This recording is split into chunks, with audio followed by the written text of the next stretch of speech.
Davita wakatamba kusvika maila popota Miriam ndokuimba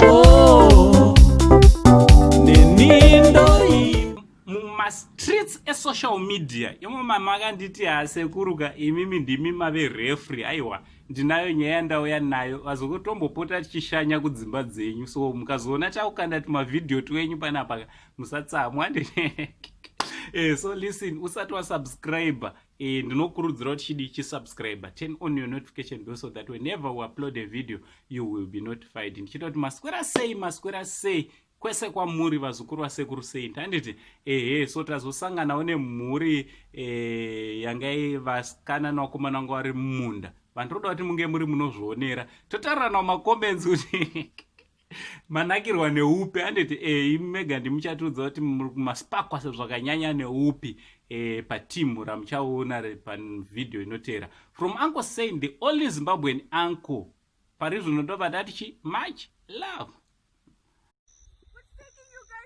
I need that. But Mimi, I told you that it's heavy. I told you that it's heavy. I can't do this. Mimi, I can't do this. Mimi. I can't do it. I can't do it. You just messed up my clothes. I just messed my clothes.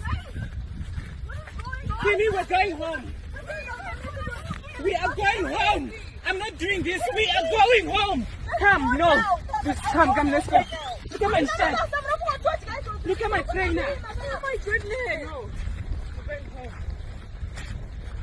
Jamaica. Right, Mandela. Hi.